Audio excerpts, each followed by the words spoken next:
이제 선한 영향력인데요. 여러분, 우리 주안교회가 선한 영향력, 말 그대로 우리 주변에 선한 영향력을 나타내는 교회가 되자라고 하는 것입니다. 주님은 제자들이 이 세상에 살며 선한 영향력을 나타내야 한다는 것을 소금과 빛을 예로 들어서 알려주셨는데요. 우리들 중에 소금과 빛을 모르는 분은 한 분도 안 계실 겁니다. 소금과 빛이 선한 영향력을 나타낼 때는 언제인 것 같습니까? 소금의 선한 영향력은 짠맛을 낼 때입니다. 또 마찬가지로 빛이 선한 영향력을 발휘할 때는 어둠을 환하게 비출 때입니다. 어린 시절에는 소금과 설탕을 구별하는 일이 제게는 좀 어려운 일이었습니다. 그러니까 목사님이 바보였나 보다 생각하시는 분도 계실지 모르겠는데, 아주 어렸을 때요, 색깔이 똑같이 하얗기 때문에 설탕과 소금을 잘 구별을 못하고 제 마음으로는 설탕을 먹어야지 하고 결심을 하고 손가락에 침을 발라서 찍었는데 입에 넣어보니까 아주 짠 소금이었던 기억이 납니다. 반대로 저희 할머님은 소금을 넣어야지 하고 부으셨는데 나중에 보니까 설탕을 넣으셨던 그런 해프닝들이 있었습니다. 소금의 영향력은 짠맛에 있다, 그 말입니다. 소금이 그 짠맛을 잃어버리게 되면 더 이상 소금으로서의 가치는 상실하는 것이 되는 것입니다. 고대 세계에서 소금은 그 용도가 아주 광범위했다고 합니다. 예수님이 말씀하신 소금의 이미지를 정확하게 이해하기가 쉽지 않은 이유는 이 소금의 용도가 너무나 다양했기 때문입니다. 어떤 용도로 쓰였냐 하면요, 첫째는 음식의 양념으로 사용되었고요, 희생 제물에도 소금을 뿌렸습니다.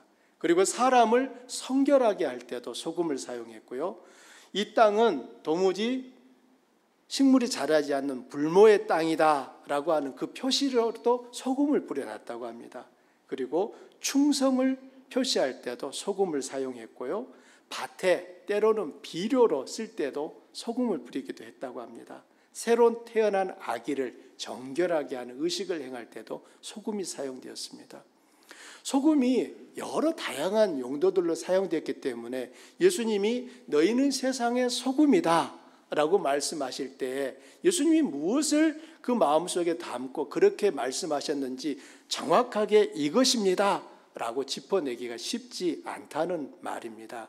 그럼에도 불구하고 다양한 이 용도로 사용되고 있는 소금이지만 소금의 주요한 용도가 맛을 내는 것과 음식을 보존하는 것이었다라고 하는 것을 생각하면 예수님께서 말씀하신 그 소금의 이미지를 어느 정도 우리들이 마음속에 생각해 볼 수 있을 것입니다.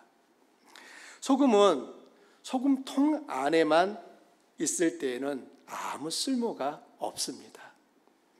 소금통 안에 소금이 음식에도 들어가고 희생제물에도 들어가고 성결케 하기 위해 소금통 밖으로 나와서 뿌려질 때 쓸모가 있는 것입니다.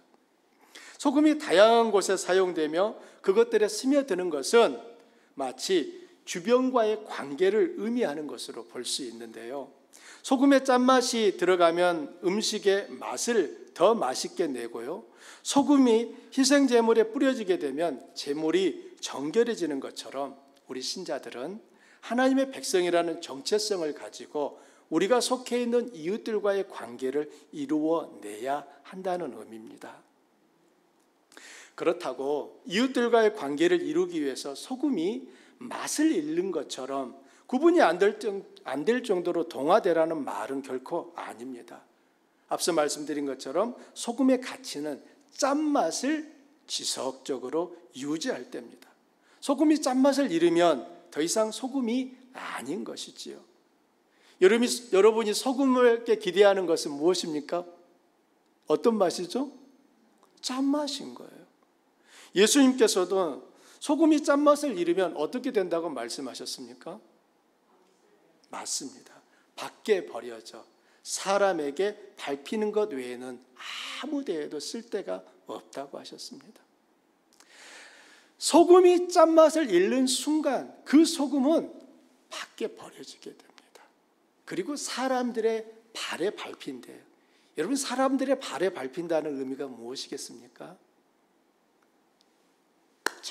전혀 가치 있게 여겨지지 않는, 그냥 멸시와 천대를 받는 그 존재가 돼버린다는 것입니다.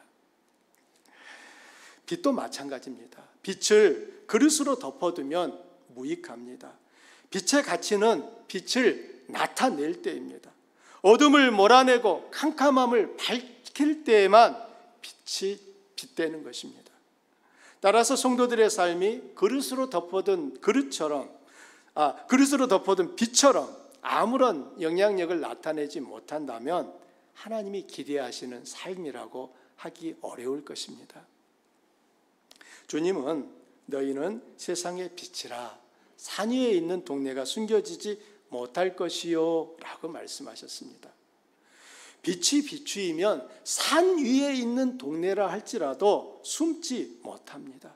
빛이 비추이면 캄캄한 어둠도 밝게 변합니다.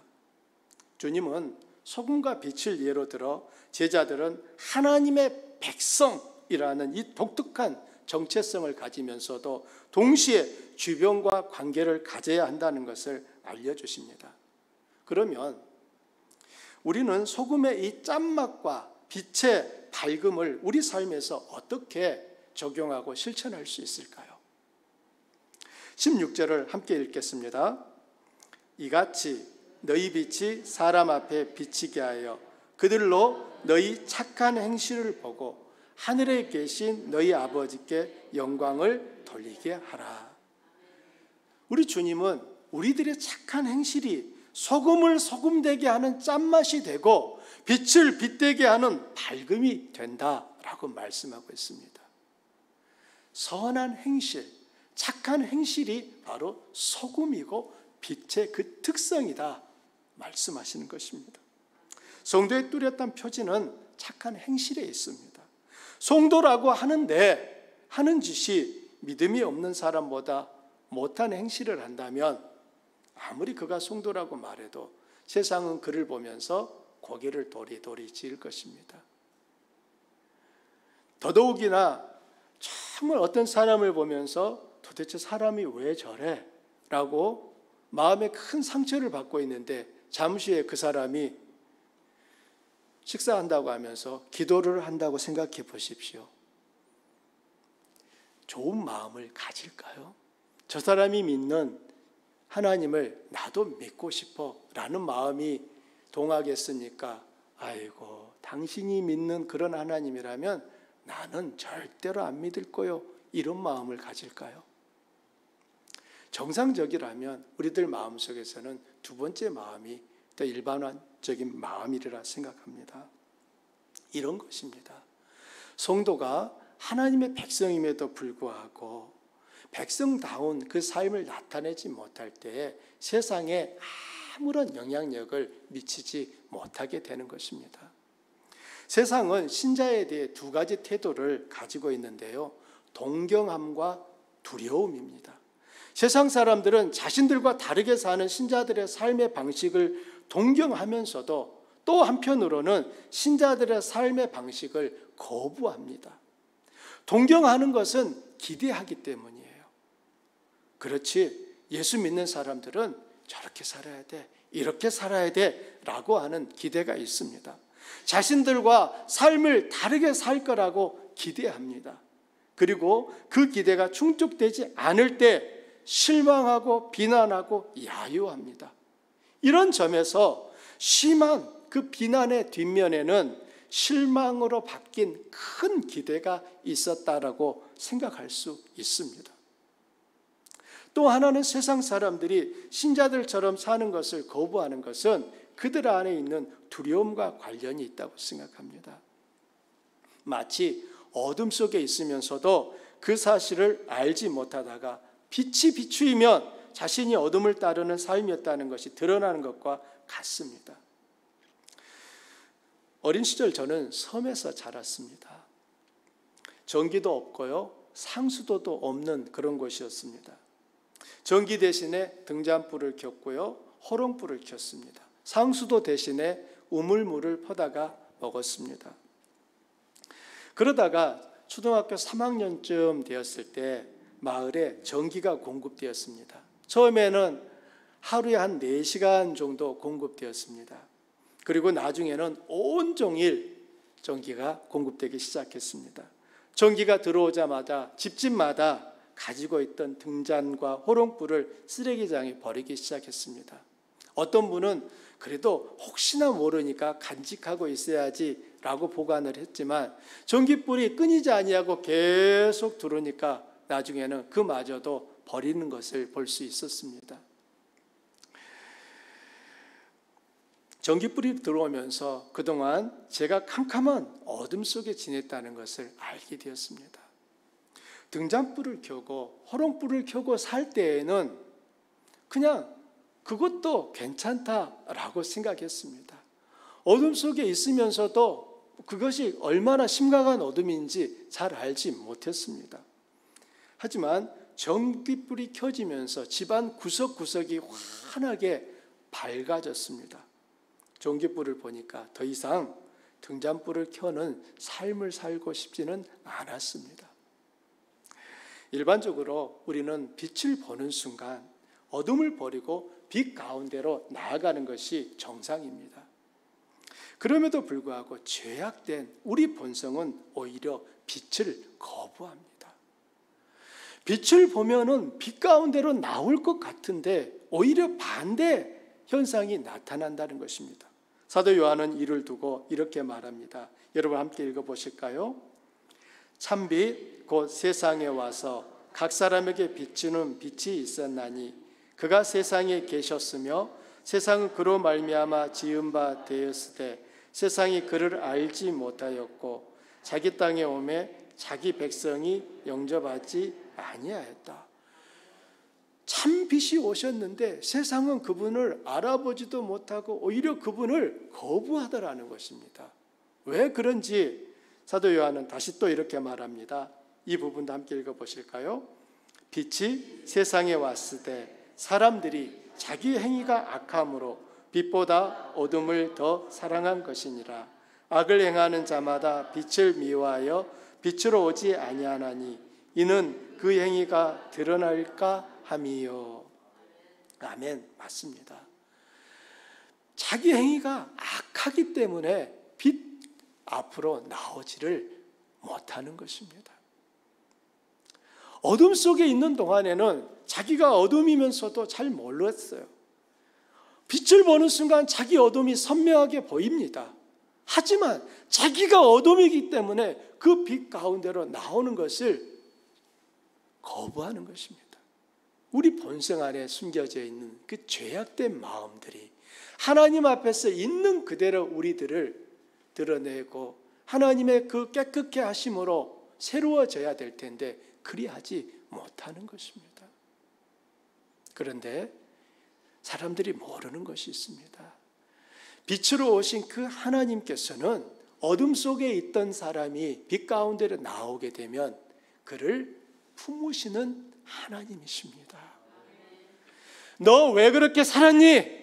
라면서 너 한번 나하고 다 셈해보자 이렇게 하시지 않으십니다. 하나님은 우리들이 어둠 속에 사는 삶을 안타까워하시고 가슴 아파하시기 때문에 우리를 어둠에서 빛으로 이끌어내시기 위하여 그분의 아들을 보내셨던 것입니다. 저 역시 어둠 속에 있었습니다. 여러분 또한 마찬가지일 것입니다. 우리 모두는 한때는 어둠 속에 있었던 사람들입니다. 하지만 하나님께서 어느 때 우리를 그 어둠에서 빛으로 옮겨주셨습니다. 그렇기 때문에 우리들이 오늘 이 자리에서 그 하나님을 예배하는 삶을 살고 있는 것이지요.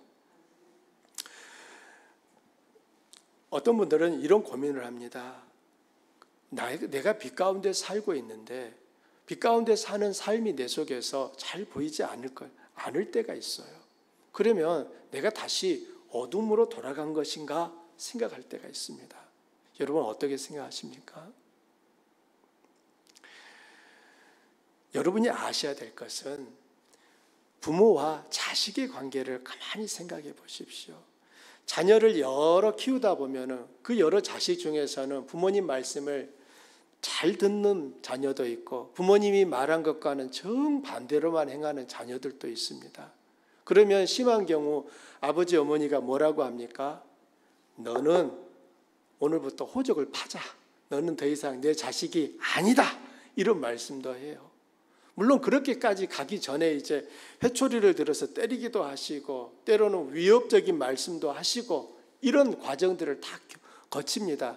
정 안 되면은 이제 어머니들이 흔히 하는 말씀이 있어요. 내가 어쩌자고 너 낳고 미역국을 먹었는지 모르겠다. 이제 이런 말까지. 속이 상하시다는 거잖아요. 자, 그런데 가만히 생각해 보십시오. 그렇게 속을 상하게 하는 그 자식도 자식입니까? 이웃집 사람입니까? 마음의 정서 안에서는 저 천리말리 떨어져 살고 있는 이웃 사람처럼 생각되지만 부인할 수 없는 한 가지 사실은 내 자식이라고 하는 것입니다. 그래서 어르신들이 하시는 말씀이 열 손가락 깨물어 안 아픈 손가락 있다 없다? 없다라고 하시죠.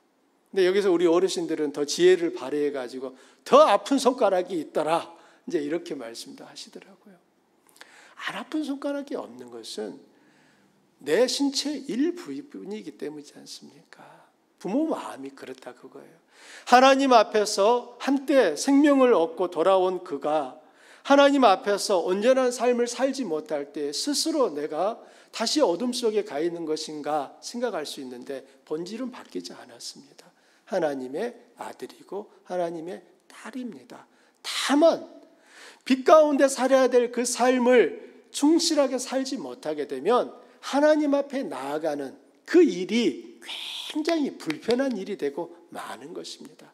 마치 말 안 듣는 자식들이 부모님 앞에 나아갈 때 그냥 뒤통수가 따뜻한 것과 같은 그런 마음인 것입니다. 사랑하는 성도님들, 어둠을 따르는 자가 빛을 미워하고 박해하고 싫어하는 것은 일반적인 현상이에요. 우리들이 빛을 따르다 보면은 때로는 박해와 미움을 받을 때도 있습니다.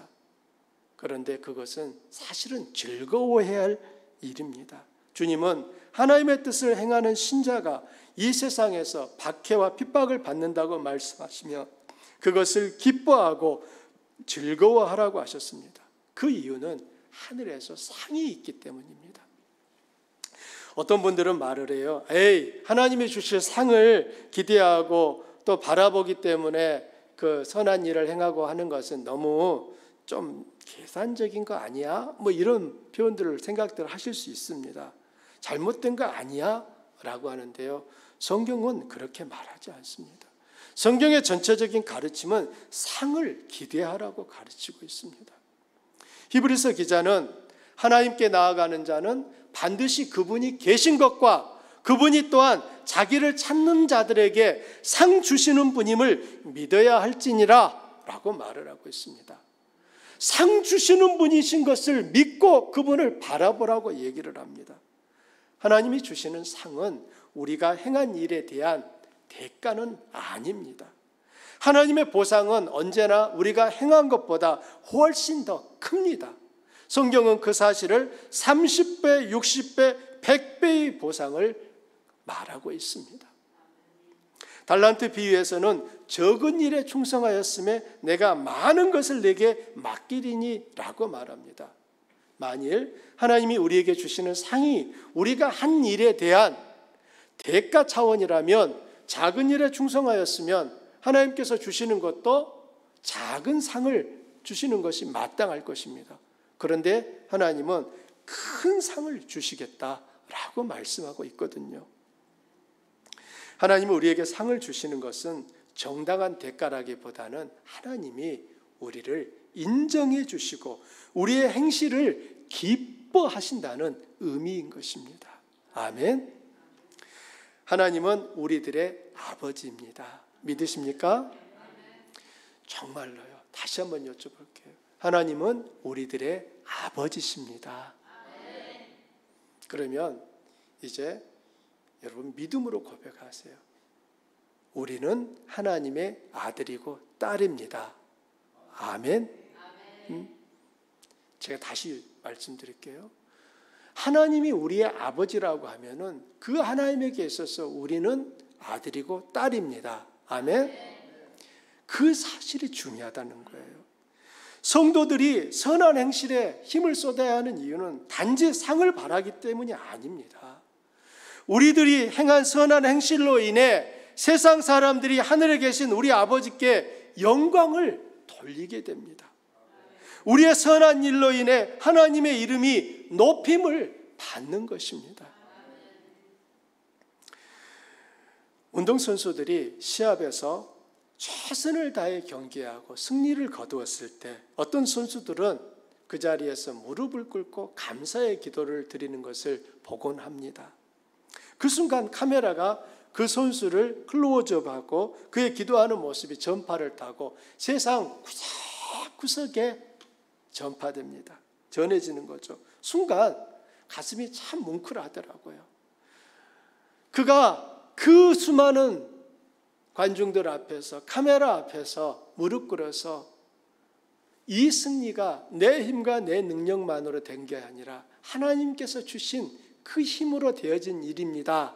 감사하는 모습을 볼 때 하나님이 높임을 받으시는 거지 않습니까? 우리들이 선한 일을 행할 때 이웃들이 즐거워하고 고마워합니다. 그때 그 일을 통해 하나님께 영광을 돌리는 것이며 하나님의 이름을 높여드리는 것입니다. 하나님께 기도할 때 자주 하나님이 저에게 너는 누구냐? 라고 물으시는 것 같습니다. 또 너를 부른 나는 누구냐? 라고 물으십니다. 그때마다 저는 하나님의 백성입니다. 저는 하나님의 자녀입니다. 라고 대답을 합니다. 그러면 하나님은 또다시 나는 누구냐? 라고 물으시고 그때마다 저는 당신은 만물을 지으신 창조주십니다. 모든 나라와 민족이 마땅히 경배하고 섬겨야 할 참 하나님이십니다. 라고 대답합니다.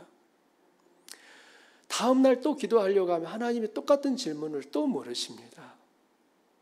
왜 자꾸 하나님이 똑같은 것을 물으실까 생각해 보았습니다. 하나님은 제가 하나님의 자녀, 하나님의 백성이라고 하는 것을 기억하기를 원하시는 것이었습니다. 제가 그 사실을 잊어버리지 않고 있습니다. 그런데도 하나님은 자주 저에게 확인을 시키시는 거예요. 너는 누구냐?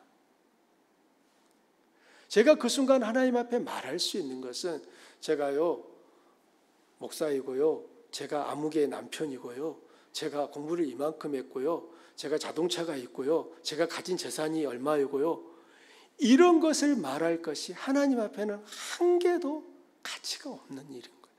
그 순간 제가 하나님 앞에 말할 수 있는 것은 저는 아버지 자녀입니다. 당신의 백성입니다. 이게 제가 하나님 앞에 드릴 수 있는 가장 최고의 고백이라는 것을 저는 매일 하나님 앞에 느끼고 있습니다. 그렇다면 하나님이 다시 물으시는 나는 누구냐라고 하는 그 질문인 거예요. 하나님은 창조주시고 살아계신 하나님입니다 하는 그 사실을 하나님 제 마음속에 새기기를 원하시는 것이지요. 우리가 누구인가를 잊어버리는 순간 우리 삶은 얼마든지 하나님과 상관없는 삶이 될 수 있습니다. 구약 성경에 기록된 이스라엘 백성들의 삶은 이 사실을 잘 보여줍니다. 이스라엘 민족은 아브라함의 후손입니다. 야곱을 통하여 12자손이 태어나면서 그들이 이스라엘 민족의 조상이 되었습니다. 한 민족이 이루어진 것입니다. 그 후로 이스라엘 민족은 끊임없이 그들이 누군가에 대해 대답해야 했고 그 대답을 입술의 고백이 아니라 삶으로 입증하는 것을 요구받았습니다. 하나님께서 저에게 너는 누구냐 물으실 때 저는 하나님의 백성입니다 라고 대답했다면 저는 하나님의 백성으로서의 삶을 이 땅 가운데 살아야 된다라고 하는 것을 요구받고 있는 것입니다. 이스라엘 민족에게 하나님이 너희는 내 백성이다, 나는 너희의 하나님이다 라고 말씀하실 때 이스라엘 민족은 하나님의 백성으로서 살아야 될 그 책임이 있었습니다. 하지만 그들이 그 백성의 정체성을 잘 지켜 살 때가 있었고 잃어버릴 때가 있었습니다. 그들이 분명한 정체성을 가지고 살 때에 하나님을 기쁘시게 해드렸습니다. 하나님은 그러한 이스라엘 민족을 모든 나라 가운데 높여주셨습니다. 이때가 다윗 왕이 다스렸던 때입니다. 여러분, 다윗은 시편 23편에서 여호와는 나의 목자시니 내게 부족함이 없으리로다 라고 말합니다. 다윗 왕에 있어서 분명한 의식은 여호와는 나의 하나님, 나의 목자라는 고백이었습니다. 나는 하나님의 백성, 양이라고 하는 고백이 담겨 있는 것이죠. 이런 분명한 정체성을 가지고 살았던 다윗 때에 이스라엘 민족은 부강하고 하나님이 주신 은혜와 복을 누렸습니다. 하지만 사사시대나 다윗 왕의 통치 이후를 보면, 그 이후 시대를 보게 되면 이스라엘이 하나님의 백성이라는 자기 정체성을 망각해버립니다. 하나님의 백성이라는 정체성을 잃어버리는 순간 그들은 하나님이 아닌 우상을 그들의 하나님으로 섬기기 시작합니다. 하나님의 말씀에 순종하기보다는 불순종하는 삶을 살아갑니다. 그때마다 하나님은 어떻게 하셨습니까? 천재지변이 일어나고 이방 나라가 침략을 해와서 이스라엘을 초토화시켜버리는 이런 전쟁의 소용돌이에 휘말리게 됩니다. 하나님은 이러한 이방 민족들의 침략을 통해 하나님을 떠난 이스라엘을 벌하고 책망하시며 그들이 돌아오게끔 이끄셨던 것입니다. 우리들도 이스라엘 민족과 다르지 않습니다. 나는 하나님의 백성이라는 정체성이 희미해지면 반드시 하나님으로부터 멀리 떠나는 생활이 따라옵니다. 하나님을 떠나고 싶어서 떠나는 게 아니에요. 내 마음속에 하나님의 백성이라고 하는 그 의식이 희미해지는 순간 나도 모르게 내 삶은 하나님과 저만큼 멀어져 있는 것을 보게 됩니다. 자기 정체성은 그 사람의 생활 방식과 그 생활 내용에 결정적인 영향을 미치게 되어 있습니다. 또한 성도는 우리를 부르신 분이 누군가에 대한 분명한 답을 가지고 있어야 합니다. 우리를 부르신 분이 하나님입니다. 그분은 온 세상을 만드신 창조주십니다. 아멘. 어떤 분은 당신은 한국인이면서 왜 유대 민족의 신을 믿느냐고 묻습니다. 왜 이방 나라의 신을 섬기느냐고 묻는 것입니다. 우리 조상들이 섬겨온 신이 있는데 왜 다른 나라의 신을 섬기느냐는 것이죠. 만일 이런 질문을 듣는다면 어떻게 대답하시겠습니까?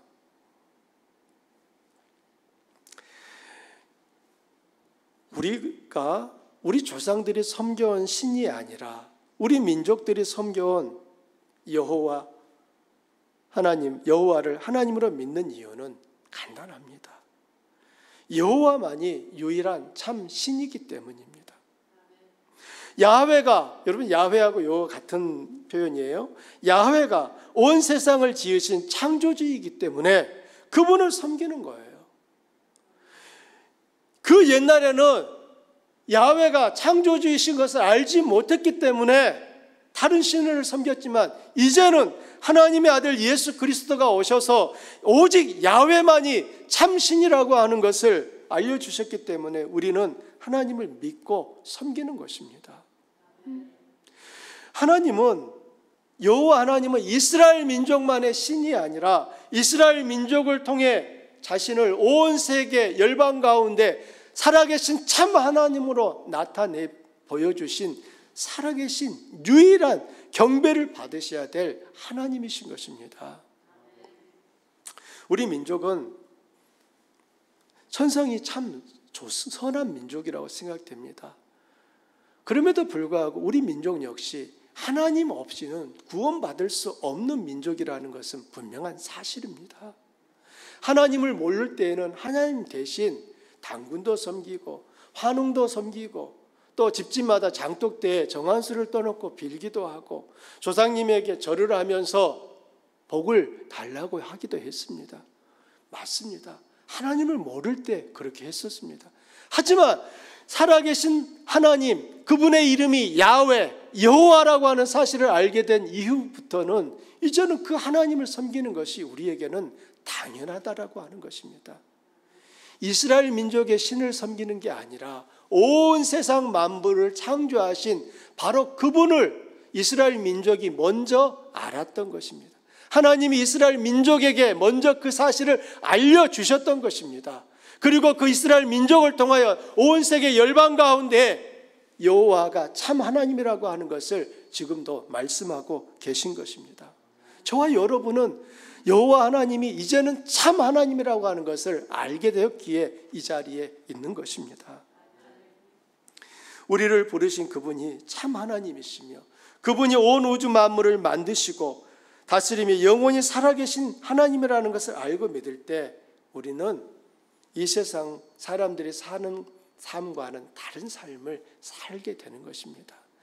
여러분 생각해 보십시오. 이 세상에 사시는 분들이 그들의 모든 보화를 어디에다가 보관을 하고 있습니까? 어디에 쌓던가요? 은행에 쌓아두지 않습니까? 땅에다가 쌓고 있습니다. 그러나 이 땅 이후에 영원한 세상이 있고 이 땅 이후에 이 땅이 아닌 새로운 세상이 펼쳐질 것을 아는 사람들은 땅에 쌓는 삶이 아니라 하늘에 쌓는 삶을 사는 것입니다. 예수님은 너희 부활을 땅에 쌓지 말고 어디에 쌓으라고 하셨죠? 하늘에 쌓으라고 하시지 않습니까? 우리들이 그렇게 할 수 있는 이유는 여호와가 참 하나님이라는 것을 알고 그분이 만물을 만드신 분이시기에 그분의 말씀이 참되시다라고 하는 것을 믿기 때문에 말씀을 따르는 것입니다. 우리들이 선한 삶을 살게 되면 세상은 하나님을 보게 됩니다. 선한 행실은 선한 영향력이 있습니다. 성도들이 선한 영향력을 나타낼 때 세상은 달라지고 변화됩니다. 소금이 효과를 내는 것은 오로지 짠맛을 내기 때문이고 빛이 효과를 내는 것은 어둠을 몰아내기 때문인 것처럼 성도들은 선한 영향력을 나타낼 때 성도다움을 유지하게 되는 것입니다. 성도들은 자신이 사는 세상에 맛을 내야 하고 자신이 사는 세상이 타락하는 것을 막는데 도움이 되어야 하는 존재들입니다. 빛이 효과를 내려면 등잔 하나를 세우는 것보다는 여러 개의 등잔이 한꺼번에 마을을 비출 때입니다. 제자 공동체가 함께 빛을 비추면 주변 어둠에 더 큰 효과를 냅니다. 여러분 한번 생각해 보십시오. 여러분이 여기서 밖에 나가가지고 지나가는 사람들 향해서 도와주세요 라고 외쳤을 때하고 우리 모두가 나가서 도와주세요 라고 외쳤을 때 사람들이 확률적으로 뒤돌아볼 확률은 어느 경우가 더 큽니까? 혼자 외칠 때입니까? 다수가 외칠 때입니까? 당연하죠. 똑같은 이치로 나 한 사람이 빛을 비출 때와 다수가 빛을 비출 때 그 빛이 비추짐을 받는 대상은 다수가 비추는 빛 속에서 어둠이 선명하게 밝혀지는 것입니다. 이게 선한 영향력입니다. 서울 홍대 근처에 오인태 사장이 경영하는 진짜 파스타 가게가 있다고 합니다. 우리 집사님 홍대 가시면 가보세요. 진짜 파스타 가게가 있대요. 가게 이름이 진짜 파스타예요. 근데 이 오인태라고 하는 이 사장님을 보게 되면 선한 영향력의 힘과 그 효과를 볼 수 있는 것 같습니다. 오인태 사장은 어린 시절이 불행했다고 합니다. 힘들었대요.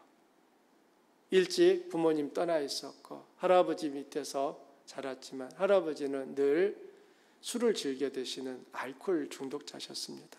할아버지가 술을 드시면 늘 어린 이 오인태 사장에게 주먹질을 하시고 폭행을 하셔서 어린 시절이 쉽지는 않았다고 합니다. 그는 그런 가슴 아픈 시절을 보내고 어른이 되었습니다. 그리고 진짜 파스타라는 비즈니스를 시작했습니다. 그는 파스타 가게를 운영하면서 몇 가지 원칙을 세웠다고 합니다. 첫째, 배고픈 아이들에게 배불리 밥 먹이기. 둘째, 위안부 할머니들 위로하기. 헌혈 증서 나눠주기. 소방대원들에게 무상으로 음식 제공하기 등 자기가 할 수 있는 그 수준의 격려와 위로가 필요한 분들을 자기가 할 수 있는 그 수준의 선한 일을 격려와 위로가 필요한 분들에게 베풀기 시작한 것입니다. 자, 이렇게 선한 일을 시작했으면 가게가 잘 됐을까요? 안 됐을까요? 가게가 처음부터 잘 된 건 아니래요. 선한 일을 시작하고 있었지만 하루 매출 3만 원이 안 되는 날이 아주 부지기수였다고 합니다. 하지만 그 일들을 중도에 포기하지 않았다는 것입니다. 어려운 가게 운영에도 불구하고 선한 일을 지속하자 작은 변화가 나타나기 시작했습니다. 어떤 손님이 그 가게가 펼치는 선한 일을 소셜 네트워크에 올려서 소문을 내준 거예요. 그러자 많은 손님들이 그 가게의 선한 일에 동참하겠다고 일부러 그 가게를 찾아와서 음식을 팔아주는 것이었습니다. 변화는 계속되었습니다. 전국에서 선한 영향력 가게를 체인점을 내겠다고 사장님들이 몰려왔는데 한때는 점포가 800여 개로 늘어났다고 합니다. 그리고 코로나를 만나면서 한 100여 개가 줄고 현재는 700여 개의 그런 체인점이 남아있다고 합니다. 감동스러운 것은 각 점포 사장님들이 가게 문을 닫는 그 순간까지도 배고픈 아이들에게 밥을 먹이겠다는 그 의지를 포기하지 않았다는 것입니다. 한번 상상을 해보십시오. 한 가게가 배고픈 아이들을 하루에 10명을 먹였다면 800개의 가게면 하루에 몇 명의 배고픈 아이들이 밥을 먹었겠습니까? 오인태 사장에게 하루 몇 명이나 배고픈 아이들에게 밥을 주느냐고 물었더니 숫자를 말하지 않는 거예요. 한 번은 자기가 숫자를 말했더니 그 숫자가 상상외로 큰 걸 배고픈 아이들이 듣고 더 이상 가게에 오는 것을 미안해서 안 오는 일이 있었다는 것입니다. 그래서 9시 뉴스에 나와가지고 앵커가 물었을 때에는 그때는 제가 말하지 않겠다고 대답하는 것을 보았습니다. 우리 주변에 배고픈 아이들이 없는 것 같아도 의외로 많았다는 거예요. 한 사람이 먹이는 것보다 800여 개의 선한 영향력 가게가 함께 먹이기 시작하니까 배고픈 아이들이 그만큼 줄어드는 거 아니겠습니까? 한 사람의 선한 영향력으로 인해 전국에 800개의 선한 영향력 가게가 생겨났는데요. 오인태 사장이 이런 말을 해요. 상처가 있다는 것은 다른 사람의 상처에 공감하고 보듬어 줄 수 있고 상처를 치유할 수 있다는 의미입니다. 라고요. 그는 자기 마음에 상처가 있었습니다. 배고픈 시절이 있었어요. 그 상처가 있었기 때문에 그는 또 다른 사람의 상처를 공감할 수 있었고 그 상처를 보듬어 안을 수 있었고 그 상처를 치유해 줄 수 있는 그 삶을 살 수 있었던 것입니다. 주안교회가 나타내야 할 선한 영향력은 무엇이 있을까요? 주님은 우리가 무엇인가를 기억하라고 하십니다. 주님은 우리에게 너희는 세상의 소금이다. 너희는 세상의 빛이다 라고 말씀합니다. 원문을 보면 너희라고 하는 이 단어에서 너는 개인 한 사람이 아니라 너희들, 즉 공동체를 의미하는 것을 알 수 있습니다. 너희들은 세상의 빛이고 너희들은 세상의 소금이다 라고 말씀하는 것입니다. 한 사람의 힘, 즉 개인의 영향력은 작고 보잘것없는 것처럼 보이지만 그 작은 힘들이 모아지면 거대한 영향력을 만들어냅니다. 이런 점을 생각하면 결코 한 사람의 힘을 가벼이 여겨서는 안 될 것입니다. 나 하나가 힘을 보태지 않으면 거대한 힘은 생기지 않습니다. 나 하나쯤이야 망하는 지름길입니다. 나 하나쯤이야라는 그 생각이기 때문에 힘이 모아지지 않는 것입니다. 여러분은 나비 효과라는 용어를 들어보셨을 겁니다. 나비 효과는 나비의 작은 날개처럼 미세한 변화, 작은 변화, 작은 차이, 사소한 사건이 추후에는 예상하지 못한 엄청나게 큰 결과와 파장으로 이어지는 현상을 설명하는 과학 이론입니다. 그런데 지금은 이 과학 이론이 사회적 용어가 되어서 사용되고 있습니다. 처음에는 무시해도 될 만큼 작은 차이가 미약하고 사소한 행위로 시작되었지만 연쇄적이고 점진적으로 조금씩 큰 파장을 일으키면서 결국에는 전혀 예상치 못했던 큰 변화를 초래한다는 거예요. 선한 영향력은 나비 효과를 일으킵니다. 처음에는 한 사람으로 시작하지만 한 사람 한 사람이 지속해서 더해지면 거대한 변화를 일으키게 됩니다.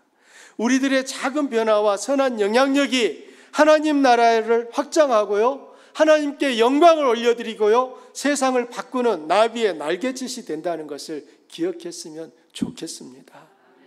마지막으로 선한 행실이 지속되지 못하는 이유가 무엇일까 하는 것입니다. 낙심 때문입니다. 낙심.